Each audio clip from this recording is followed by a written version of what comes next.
0 pit stops, 30 minutes, 1.6 million credits, and it all started with a car I couldn't even drive. Let me show you how we got here.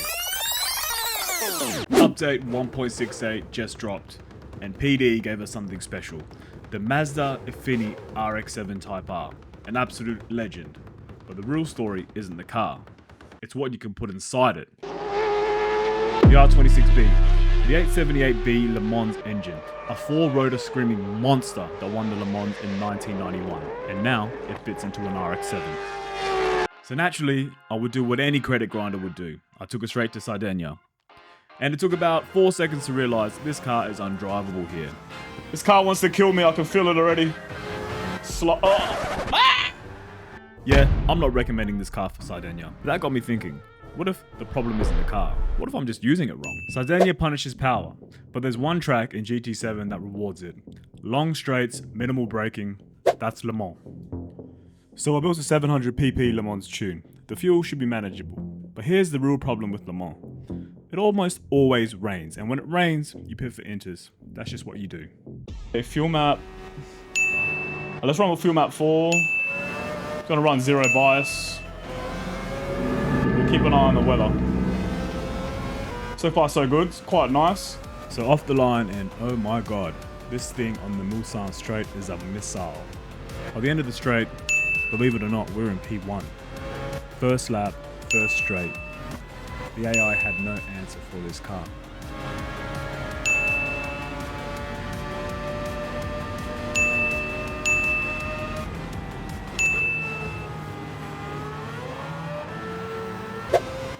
Still no sign of rain. It's nice. Some rain's coming in. Still got 5.5 laps. We've used 17% for one and a bit laps, so that's not bad. It's our weather radar. Wind is going upwards, so I think we're going to be okay for rain. Let me see. Yeah, maybe... Ooh, we might just miss it. We'll see.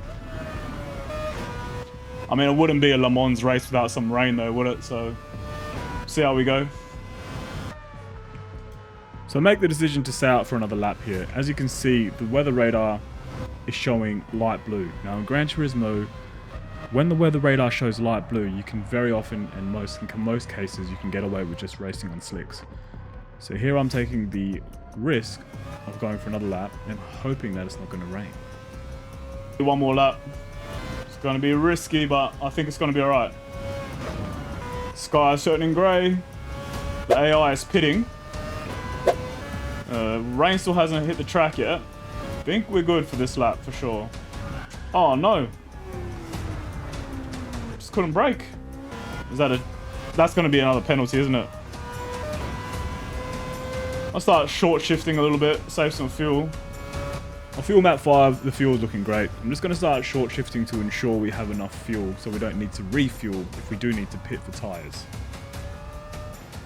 We're in P1 with the gap, but the weather's still on the radar and we've got laps to go.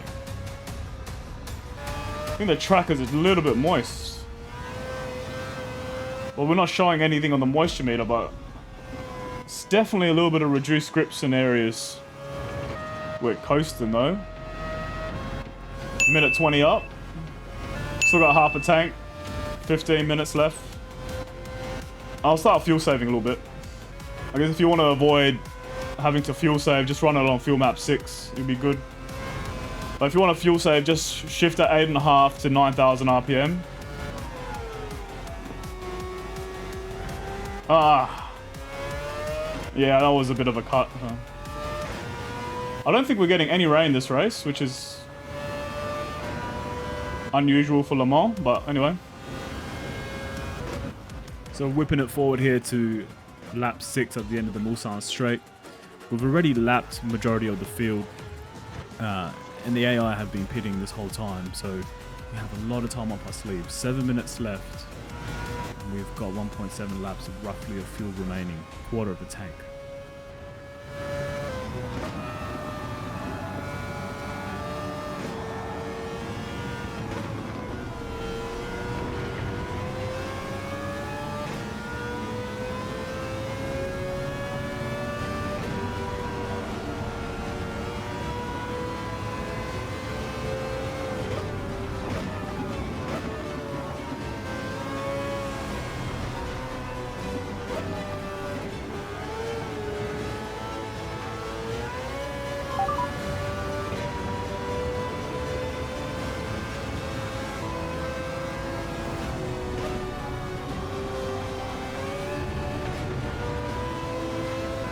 Oh, we're lapping the whole field. And that's how it's done. You just wait your minute, have a smoko, crack a beer. Job done, mate. What a car. Handbrake on.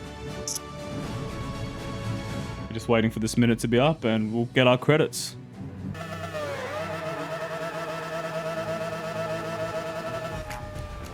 Voila. Now, should you buy this car? Yes. Yes, you should. And you should put the engine swap in, 100%. This is a Le Mans monster. Look. Lap the field, 80k to buy, 1.7 for the engine swap. And you know, it's a game at the end of the day. If you're not having fun, what's the point of playing? This car is fun to play with, fun to drive. And if you got a good set of headphones, man, this thing just sings. It's like a cacophony of gloriousness. Beautiful. If you want to try this for yourself, the tuner settings are in the description.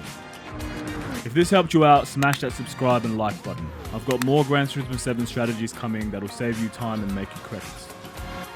Check out my last video here, or this one that YouTube thinks you love. I'll see you on the next one.